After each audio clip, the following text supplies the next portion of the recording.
Hello Pisces, welcome to Lotus Heart Tarot. I'm very happy to have you here. We are going to dive right into your reading. I'd like to begin by thanking all of you who regularly watch my videos, who have subscribed, who regularly comment, like, share my videos. I am so grateful for all of your support. Thank you, thank you. To those of you who are new to the channel, I welcome you. Just keep in mind, these are general readings, so take what resonates and leave the rest. For Pisces,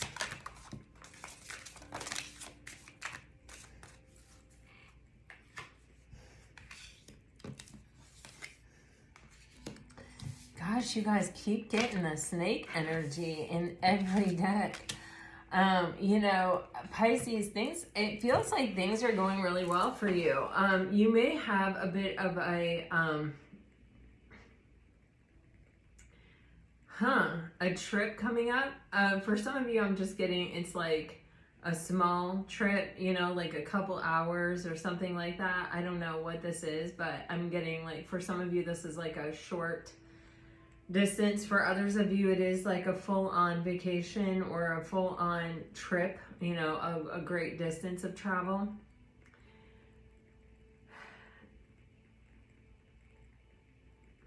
I think it's good to get away, however it is. I think that there is some, I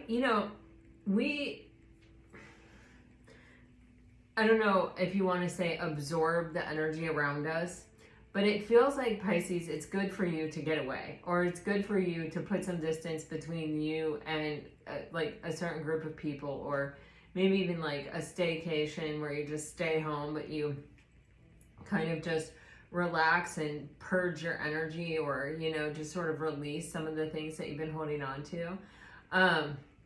The thing is, because I feel like there is some like jealousy, or there's some kind of animosity or negative energy that is like, I feel kind of directed towards you.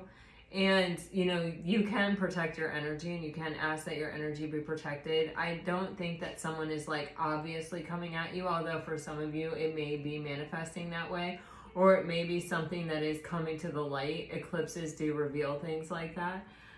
But it just feels like it's good to get away sometimes. You know, it's good to just free yourself from negative energy, or it may even be that like a tumultuous time has ended with someone who was a bit deceptive, and it may just be time to like exercise your wings, you know, and get out there. But you have the signs and synchronicities, and you have a date here. You also have home on the bottom of the deck. So there is this there's just this energy of sort of like, I feel like it's getting out or getting away, or a change of scenery, or a change of venue, or, you know, it's like putting yourself out there after kind of spending some time by yourself, or sort of protecting your energy is just how it feels. Anyway, you have signs and synchronicities and date. I feel, Pisces, that there are signs and synchronicities that you are getting ready to meet a significant soulmate. This keeps coming out in your readings. I mean, there are signs and synchronicities, I feel like, in your readings, even day to day. So I feel like they're probably happening in your environment as well. But I do feel like there's someone getting ready to come into your life on some level, or someone who is in your life on some level, and it may be that you're seeing signs and synchronicities around, you know, this person, around the communication with this person, around the things that you have in common with this person.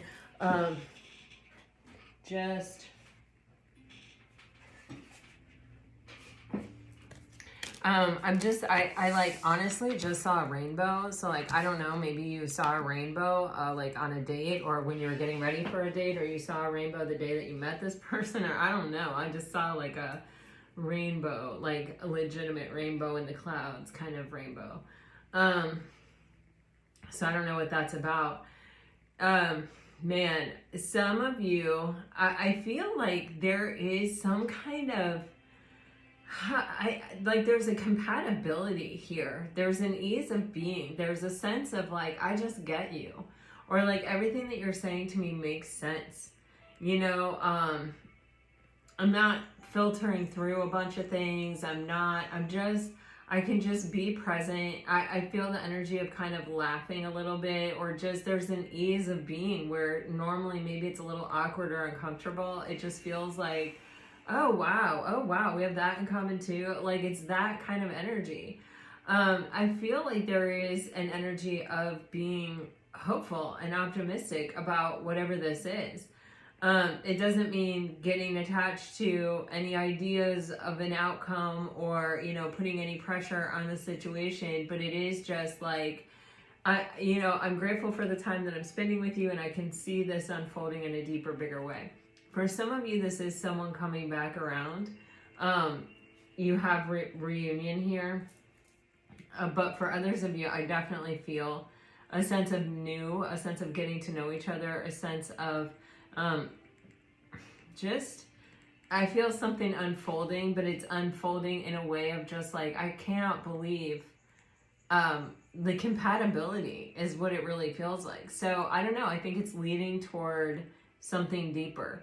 And it may be that, you know, this can be a past person where it's like you broke apart and you both had your own separate sort of realizations or ego deaths or your own separate experiences that brought you to a place of deeper understanding of yourself and of your attachment style and of why maybe things went so wrong, and there's an opportunity here to communicate about it. That may be for some of you, but for a lot of you, I feel like there's this new chapter opening up. Let's see what we got here for Pisces.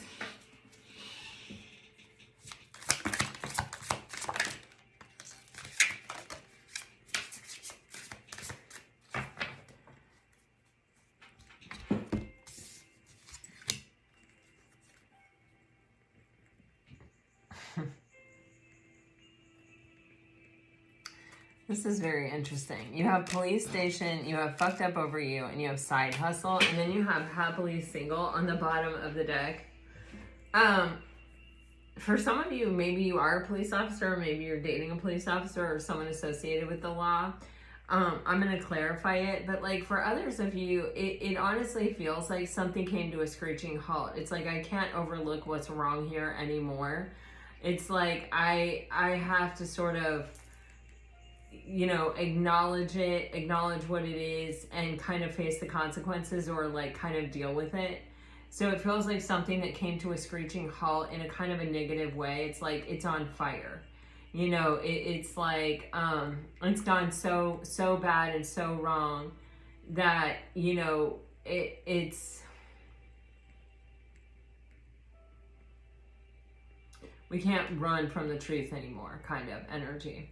But I feel this sense of like, man, but I can't stop thinking about you, but man, you know, you're on my mind all the time, or I'm having a hard time like really separating the energy from you.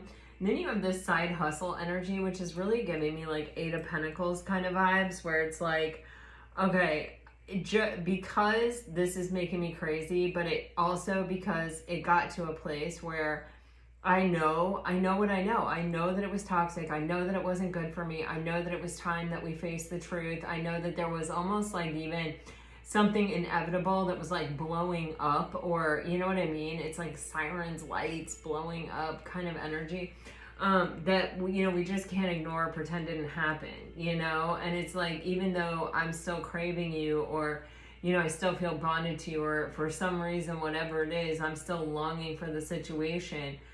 You know, and so I have to make a concerted effort to like put my energy and my attention and my focus in a different direction with this side hustle.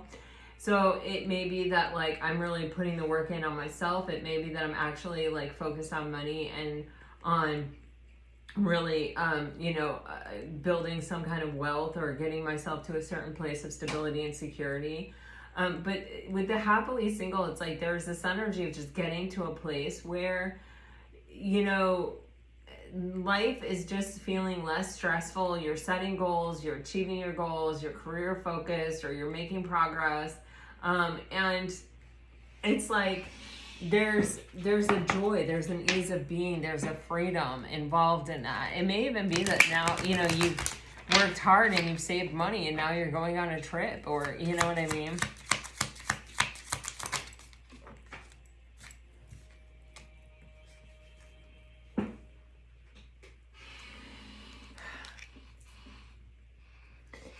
So this police station is being clarified by commitment. I want you to be a part of my future, and soul contract. The lessons I learned from us will never be forgotten. And dishonesty by lying, I ripped us apart. This can be someone where it's like, maybe you were in a committed relationship with this person. For some of you, maybe you were married. For others of you, maybe it was like, you know, you felt like it was moving toward a commitment, or this person was like telling you that it was, or that, you know, we're deepening the level of this relationship. And then it's like you found out it was a lie, or you found out there's something here where it's like, I have to face the truth of this. Like, I cannot look away. It's like the truth is there, and it's the elephant in the room, and there's no getting around it. You know what I mean? It's either it's over, you know, or, you know, it's like, but it's like you're craving this person or longing for this person, or even just so confused about what happened or how it went.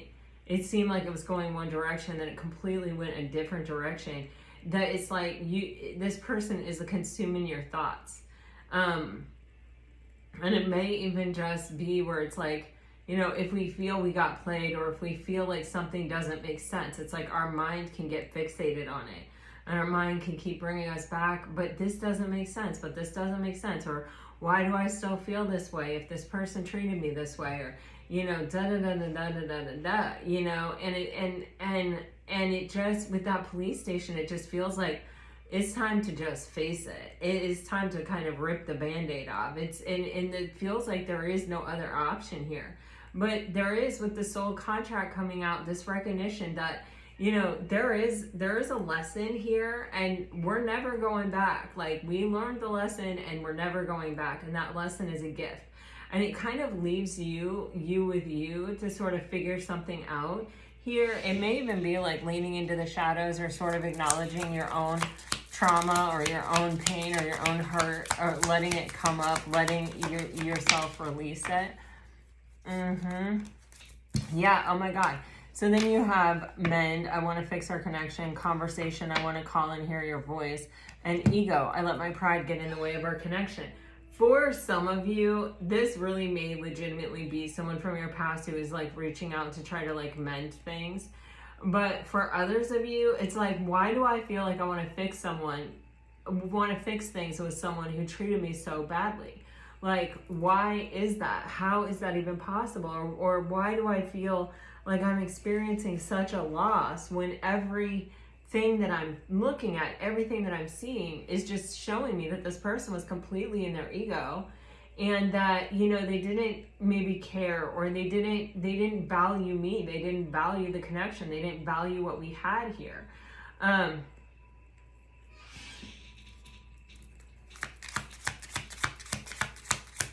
For some people, it is a past person coming back that's experienced some kind of ego death. I really feel that way. Time. Yeah, there's this sense with this kind of Eight of Pentacles side hustle energy with the time. It's like, I'm afraid it's too late to take action, and broken. I feel shattered about this situation. You know, there's just this sense of, you know, it's kind of like, if this was going to get repaired, it would have been repaired by now. Or if something was going to change in this situation, it feels like, well, it would have already happened. I feel like for some of you, you know, I feel like for some of you, this person is coming back. I feel like for others of you, and you may even have someone new and then this past person is coming back, but for others of you, it feels like kind of moving in a direction, just knowing that if you put distance between you and this relationship, and you move in a different direction, and you put your focus and you put your energy there, and you set a goal for yourself even, and you move, and you just, you know, yes, of course, is this still going to come up from time to time? Yeah. But it's also like, but you're moving distinctly in a different direction now. And it feels as though, you know, it may have been that at one point you were really shattered about the situation, but it seems like that energy has shifted or changed, and now you're kind of happily single. Wow, under the happily single, you have getting readings and goodbye. I feel it's like for some of you, there may be a little, it's like you might be surprised to know that this person, I don't think they found it really easy to move on without you, even if they acted that way. It's kind of like they're still trying to figure out what's going on without coming at you directly. It's like they may be acting like they're going in a different direction, but they're still sort of like have one eye on the situation, or trying to, even if they're not getting readings, it can be like, trying to tap into the energy and feel how it feels, whatever that is. Because I do feel like there is this sense of sadness, kind of on both sides, in both energies. But I feel, Pisces, you have put a lot of time in this, and even like levels of vibration are now separating you from this person for a lot of you. Let's see.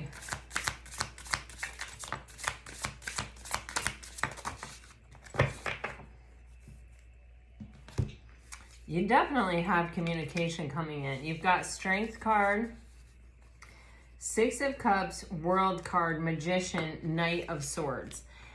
Now, Pisces, and you have Eight of Wands on the bottom of the deck. There's definitely communication coming in. Some of you may be dealing with a Leo or a Gemini, or someone with those placements in their chart.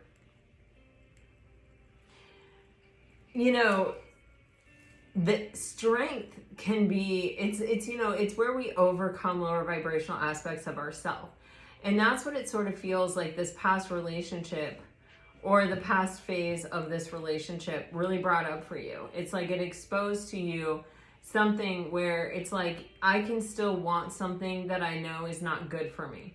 Or it's like it's like it exposed something to you about yourself that needs attention, or needs healing, or needed something. And it's like, I think you in some way sort of muscled your way out of it, but at the same time, it's like you were, with every step you were taking, you were sort of overcoming, or facing, or releasing, or letting go of anything that was kind of holding you back or holding you down. With the Six of Cups in the World card, this is just feeling to me where like you being a vibrational match with whatever this was has changed. It's ended. There's something very nostalgic about the Six of Cups, but the Six of Cups is also really like daydreaming and thinking about someone, really longing for, lingering, craving. And it feels very mutual, but it's like I just keep feeling this acknowledgement that it's like something that really wasn't healthy. And not, the relationship itself, like there was something pretty toxic about it.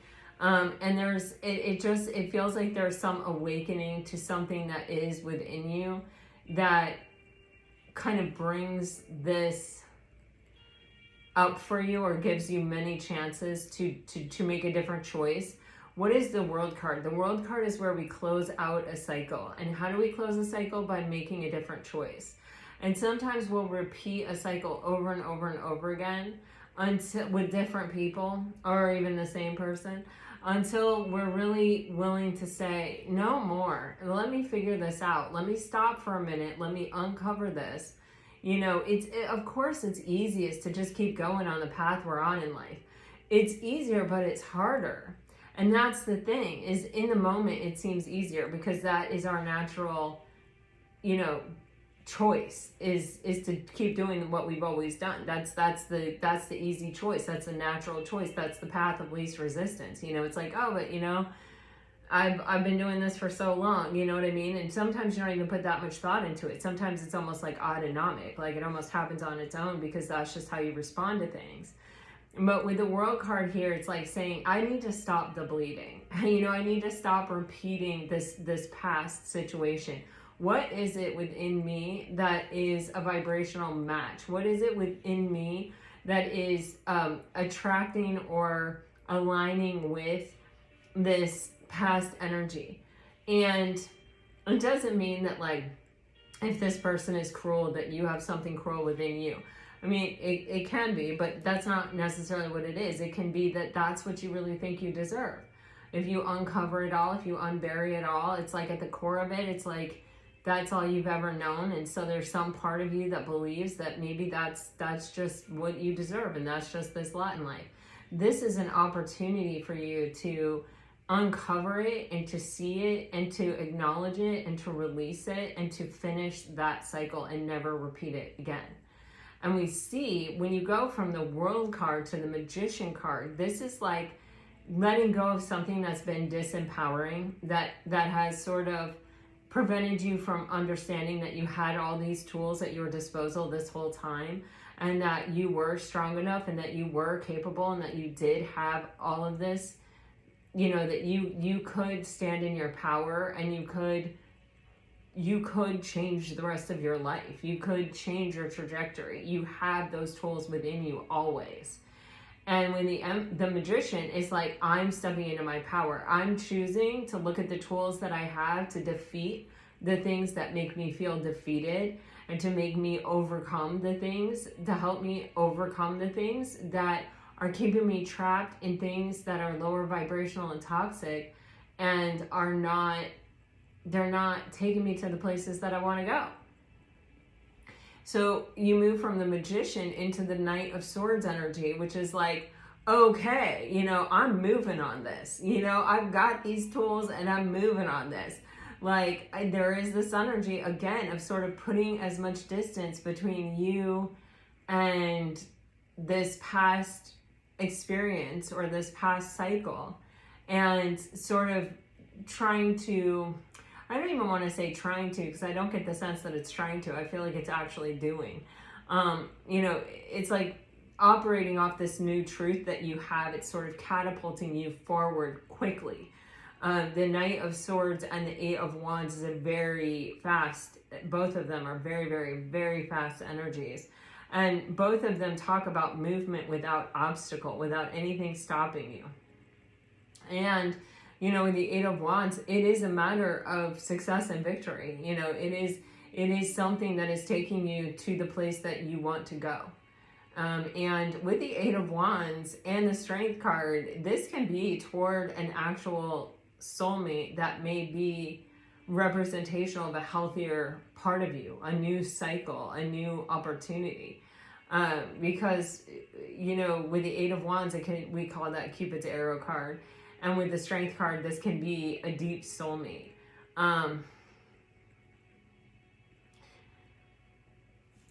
So let's keep going.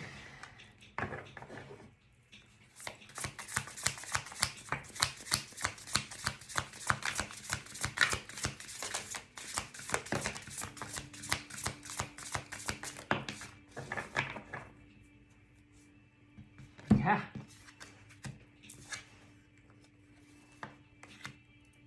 The Three of Swords came out crooked. And the Five of Pentacles comes out in reverse. And you've got the Wheel of Fortune on the bottom of the deck.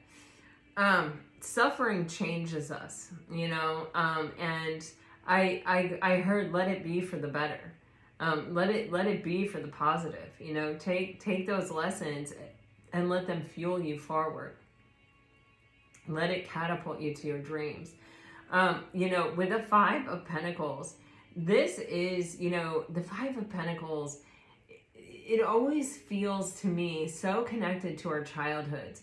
It always feels so connected to me. I mean, in my, you know,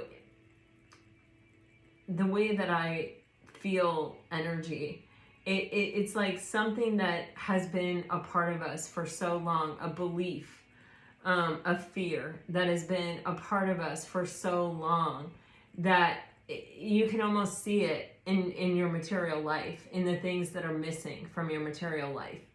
It's sort of those things that, you know, happened to us when we were little, or, you know, maybe we only learned to process. We were very young when we experienced trauma, and we learned to process it in a way that really doesn't serve our highest and best, or that reflects this feeling of insecurity and vulnerability that, you know, has stayed there because we haven't ever healed it into our adult life. And then the way that manifests is like a real scarcity mindset, where it's like we actually go into everything believing that it won't work out, that we're already losing before we've even tried. Or there's, you know, there's a part of us that's afraid to be happy, or afraid to be hopeful, or a part of us that's afraid to, you know, believe that there is something better, or that we may be accepted, or that we may be acceptable, or that we may be lovable, or that we may experience unconditional love. I mean, there's a huge spectrum of things that are associated with that Five of Pentacles. And for all of us, it's a little bit different, right? But it all kind of comes down to the same stuff. And when I see this Five of Pentacles in reverse, it's like, okay, I'm freeing myself from that energy. I'm letting it rise up, and I'm releasing it so that it can't be triggered. It can't be touched. It's no longer a vulnerability in my life. And that's almost an unnatural process, you know? It's a very human-defying process, you know, because once we have experienced some kind of pain or some kind of suffering, and we've shut down around it, we've sort of trapped it inside us. So then every time we get close to anything that looks like that, you know, that gets triggered. That's what we're talking about when we say triggered. And what you have to do in order to let it go is to relax. But what our human response, it's like, it is an autonomic response. It is something that almost most of the time really happens without us thinking about it. Is that we sort of clamp down on it. We sort of get defensive. We get triggered, and we just shut down on it again. And we add another layer to that wounding. We make it deeper. We make it harder for ourselves.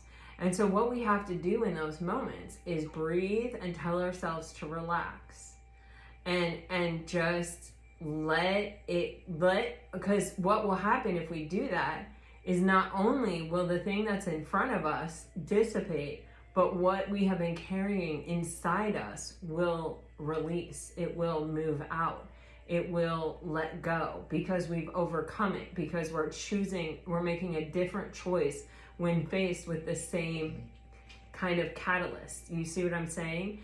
And so with the Three of Swords, you know, this came out diagonally. You know, it came out not really right side up. It is using suffering to transmute past suffering, if that makes sense. I don't know. You know, it's like seeing our current suffering, or the things that happen in our daily life now, as opportunities, not just to, you know, change the way we respond right now, but to also let go of and release the past suffering. It's like, when you grieve, you're not just grieving this moment. Like, have you ever, I've told this story before, but my daughter takes her dog to daycare because she goes to law school. And so my little grand dog is at daycare quite a bit during the day, and she's a real friendly, she's like basically a Labrador retriever. She's got husky and boxer and bulldog and I don't know in her, but she's like more than half Labrador retriever. She's adorable. Anyway, she's like the most friendly dog. She makes friends everywhere. And so, but she's a very sensitive and emotional dog. And she had this dog that she played with, Gus, at daycare, and they were like best friends. And Gus was this huge dog. I don't know. I think he was like part King Corso, part somebody. Oh, the one that has like brown eyebrows and a brown nose, but is mainly black. Anyway, he was a really cute, handsome fellow, and he passed away. And my daughter takes her dog to daycare, and the lady that runs the daycare said, "Oh, honey's best friend Gus passed away over the weekend." And my daughter just broke into tears. She just started sobbing, and she called me because she drops her off and then drives to school. She called me and she's like, "Oh my gosh, Gus passed away." And you know, we didn't really know Gus very well, but it was honey's best friend. So, you know, and she called me and I started crying, and we were just both really sad. And she said, and I think I freaked out the person that runs a daycare, because I don't think she was expecting me to start crying. But it's like, so it's like this moment where, you know, you experience grief and it sort of takes you by surprise, but it's not that you're just grieving Gus, right? Or the loss for Honey, poor Honey, you know, losing her best friend. They got 2 new dogs at daycare, and they were both puppies, and it's so cute because Honey was always the puppy and now she's like the grown up. And so, you know, there is this evolution, there is this ebb and flow, there is this give and take to life. But she has these 2 new girlfriends and they're all like best friends and they play together all day and it's really cute. We get pictures all the time.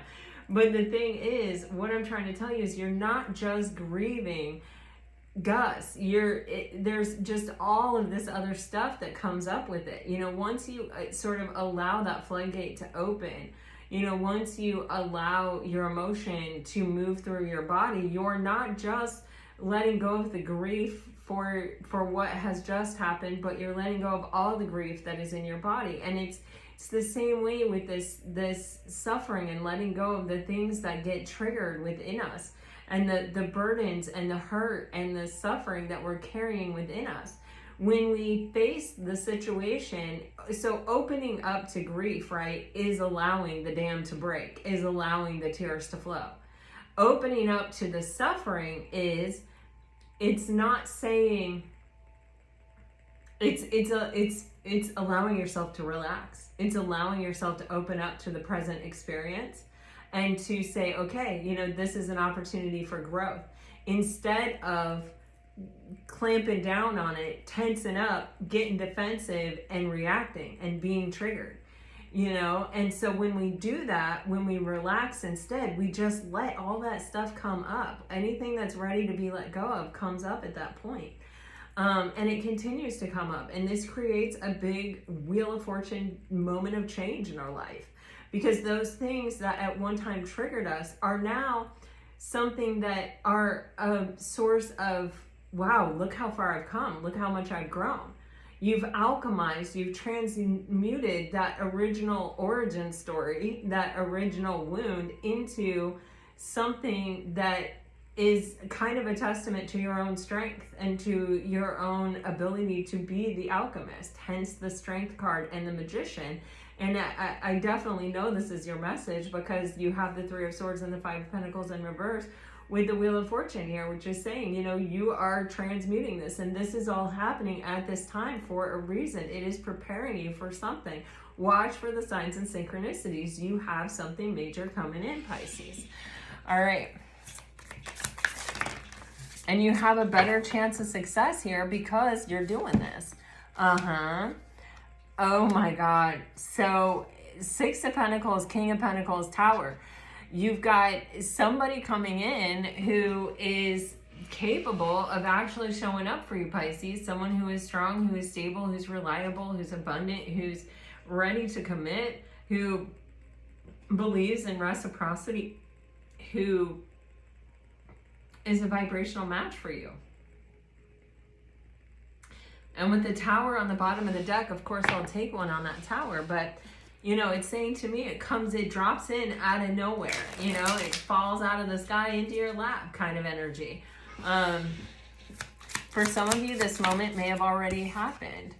You have the 6 of Pentacles with the Lover's card. I mean, God, could this reading be any clearer? You know, 6 of Pentacles, especially like seeing it in this form in the Smith-Waite deck, it is a reminder to me that this card also in meditation has come to me as the way the universe rights the wrongs, you know, as the way the universe balances things out. You know, you give love to people and you want it back, and you hope it's going to come back from the places that you put it in. You hope that you're not the only one investing. You hope that it's reciprocal. But oftentimes in life, we wake up one day and we realize, man, that was never reciprocal. Man, I was believing this was something completely different than what it was. I was believing we were on the same page. I was believing we were both investing in something and that it was pretty well balanced. But here I'm coming to find out that like it never was. And when you see the Six of Pentacles, it's that moment where the universe is like, you know, all that love you gave, well, that was energy, and energy doesn't die. It comes back to you, and it may not come back to you from the person that you gave it to, but it may come back to you from a different place. But the universe is a very balanced, as chaotic as it is, there is a divine order, and there is a, you know, I mean, you can really look at like sacred geometry with the Fibonacci sequence. You can look at quantum physics. You can look at all of these ways if you are someone that really likes to look at things in terms of black and white and numbers and proof and scientific proof and whatever you need. It's there, but you can definitely see that there is always order in the chaos underneath it. And there is always a larger thing that can be learned from a small thing, you know, from like a knotless shell, or from, you know, it's like we can learn a lot from that, you know. So anyway, I don't know, I'm getting off the topic, but the universe is balancing something out. The universe is bringing something back to you, where the opportunity to experience something or have this energy be returned to you that you have put out that was imbalance. The universe is attempting to balance it out by bringing this soulmate into your life. The Lover's card, and you have 6, 6, and 6. So you're coming into alignment, you're coming into harmony. 6, 6, and 6 may even be a sign or a synchronicity that you see around this connection. You also had 2 8s in the beginning there, so I don't know, like I just feel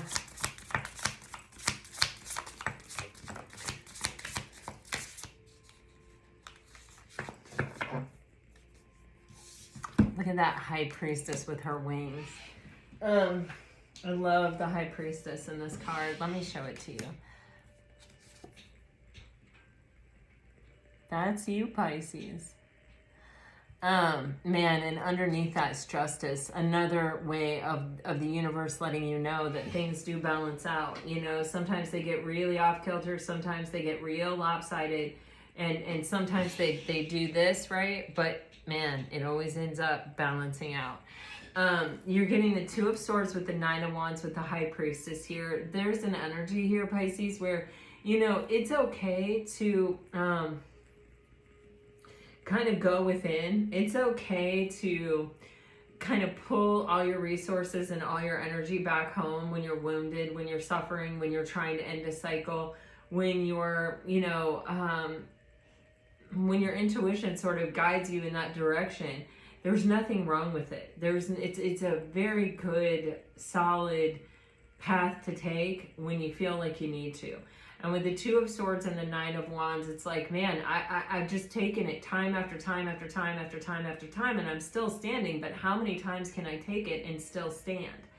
And it has sort of affected this desire to not open up. You know, this desire, it almost feels like to sort of just protect yourself, to sort of close down. And for some of you, this already may have happened, and this may be a thing of the past, and this may be something that you learned, and maybe you're, you know, you've gained your wings and you're ready to fly. You know, it's that story of the caterpillar going into the cocoon and coming out a butterfly. You know, it's exactly that story. You know, I always wonder if it hurts for the caterpillar to turn into goo and then turn into a butterfly. I always wonder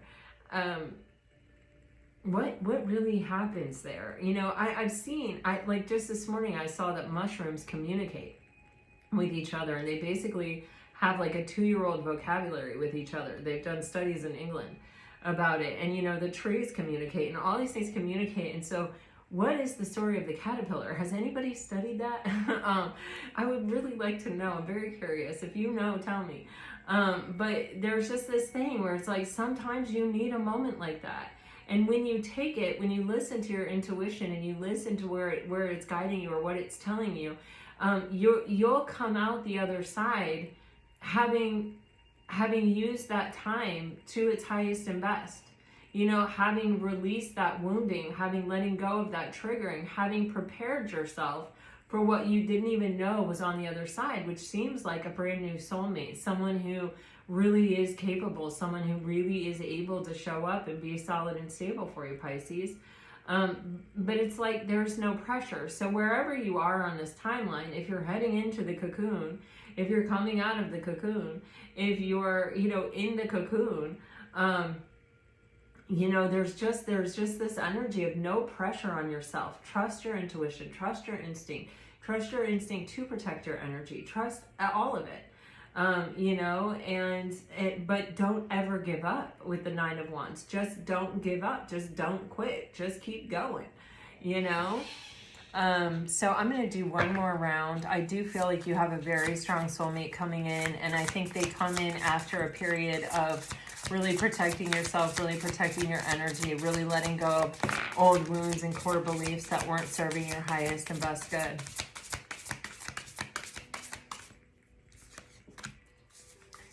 You have the Queen of Swords. And it just came out by itself. And you have this 3 of Pentacles energy on the bottom of the deck. And it, you know, this is trust yourself, Pisces. Trust your discernment. Trust the process. Trust the universe. Trust that you are exactly where you are meant to be in this moment. Trust that you do have the wisdom to know what is in your best interest. Trust your decisions. Trust your instincts. With the 3 of Pentacles, it does seem that someone is coming that would like to share a vision with you, that would like to share a plan with you, and that would like to build with you. And that can be a scary process when you have been hurt. But all those times that you were hurt, it feels like you learned the lesson, and it feels like you have taken the time and you have done the healing and you have done what you needed to be ready for this moment.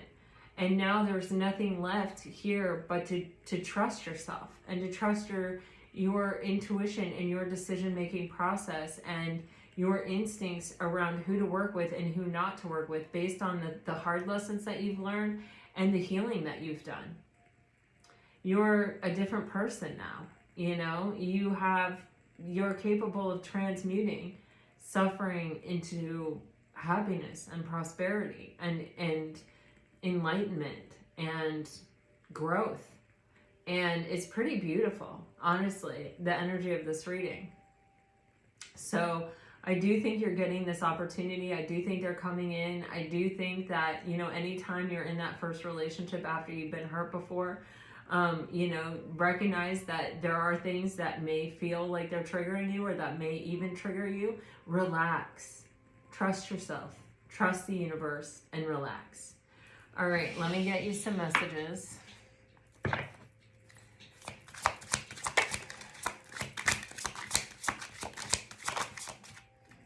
If you're dealing with a water sign, don't dismiss the red flags here. I don't know how to feel. I see life differently now, and everything will unfold in divine timing.